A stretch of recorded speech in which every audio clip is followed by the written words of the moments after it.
방정식 이해해 보도록 하겠습니다. 자, 다음과 같이 1부터 5까지의 숫자 카드가 있어요. 다음 식을 만족하는 숫자 카드를 모두 고르시오. 첫 번째 식, 2에다가 뭘 더하면 5가 돼요? 그렇죠. 3을 더하면 5가 됩니다. 그 다음 두 번째 식은요. 어떤 수에서 1을 빼면 4가 돼요? 5에서 1을 빼면 4가 됩니다. 그죠? 그럼 3번은요. 3번식을 살펴보면 3에다가 뭘 곱하면 3이 돼요? 3일은 3. 그래서 얘가 1이 되는 걸 알 수 있죠. 자, 1. 그러면 1, 2, 3 모두 식을 만족하는 그랬죠. 그럼 식을 만족하는 이게 무슨 말이에요? 자, 우리 배운 대로 생각해 보면 식이 참이 되게 하는 숫자 카드가 한 개씩 있다. 그럼 그 숫자 카드는 우리가 뭐라고 생각할 수 있겠어요? 해가 하나씩 있다. 이렇게 생각할 수가 있겠죠. 자, 그러면 다음 방정식을 풀고 그 결과를 비교하시오 했습니다.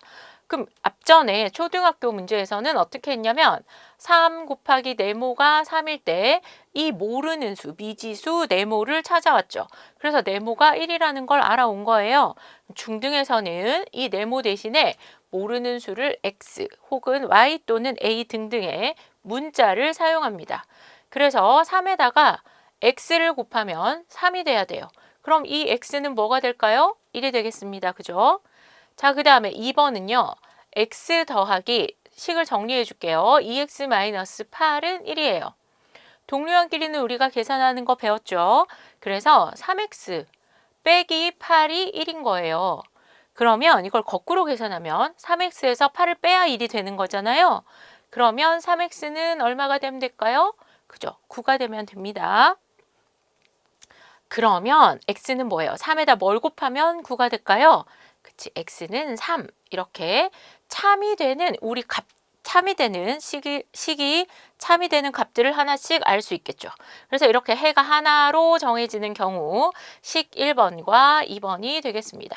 그래서 x의 값에 따라 참이 되기도 하고 거짓이 되기도 하는데 참이 되는 값들을 하나씩 구했으니까 나머지 수를 다 넣으면 모두 이 식은 거짓이 되겠습니다.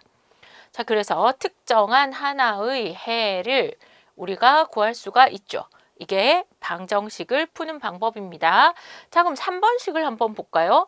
0이 있어요. 여기에다가 어떤 x를 곱해야 돼. 그러면 0이 된대요. 근데 0에다가 어떤 수를 곱해도 0이 되는 건 맞잖아요. x에 1을 넣든 100을 넣든 1248을 넣든 0과 곱하면 0이 됩니다. 그죠? 그래서 x에 어떤 값을 넣더라도 이 식은 만족하는 거예요. 그래서 x의 값에 상관없이 항상 참이 되는 식이 되겠습니다. 자, 4번도 한번 정리를 해보면 x 더하기 2x-2는 3x-2고 좌변을 다시 정리하면 3x-2는 3x-2가 3x-2니까 좌변과 우변의 식이 같습니다. 그죠? 그럼 이미 식이 같으니까 x에 어떤 수를 대입하더라도 x의 값에 상관없이 항상 이 식은 참이 됩니다.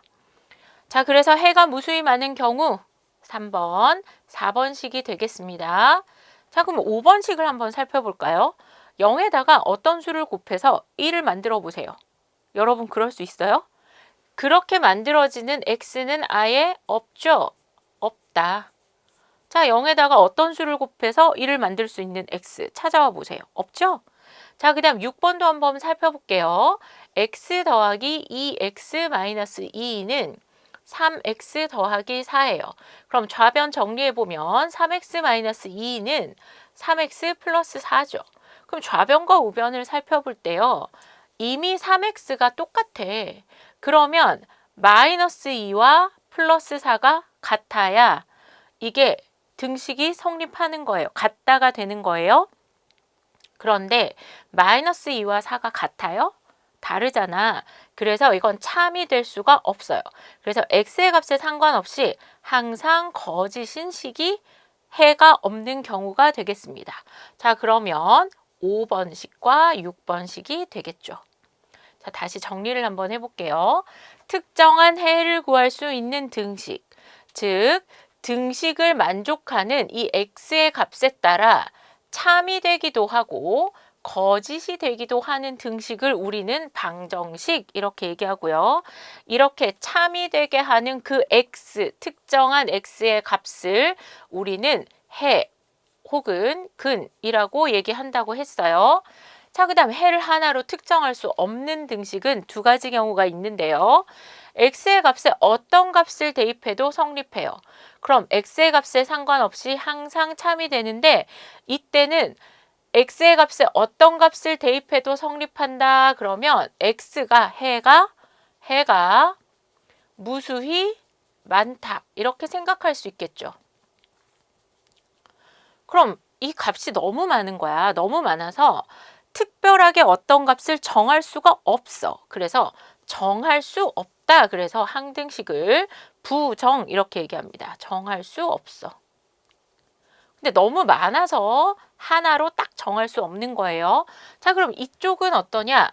0에다가 어떤 x의 값을 넣어서 1을 만드는 그 x의 값은 없죠. 그래서 x의 값에 상관없이 항상 거짓이 되는 등식을 우리는 뭐라고 얘기하냐면 불능 이렇게 얘기해요. 불능이 뭐냐면 불가능 이렇게 생각하시면 됩니다.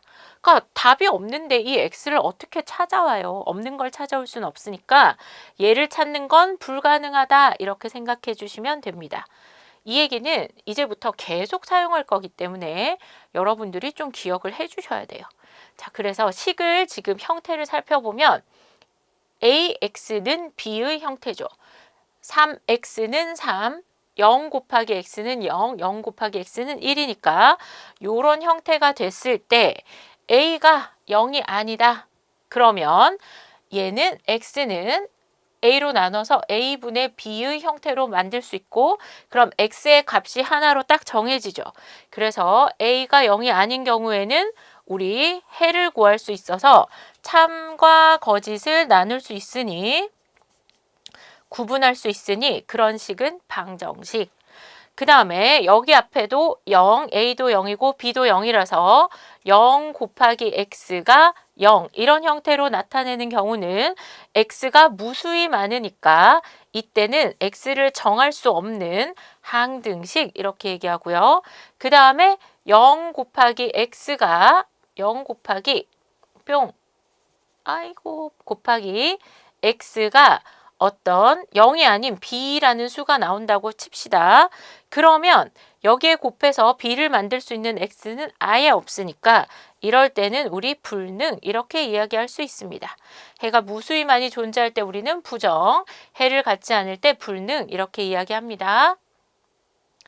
자, 방정식이라는 이름은 어디서 유래되었나? 중국의 유명한 수학책인 구장산술에서 나왔어요. 방은 네모, 즉 사각형을 의미하고요. 정은 과정할 때 정이에요.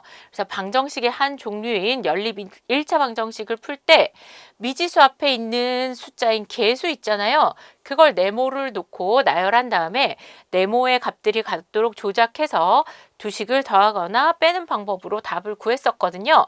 우리 해를 구한다 그렇게 얘기하죠.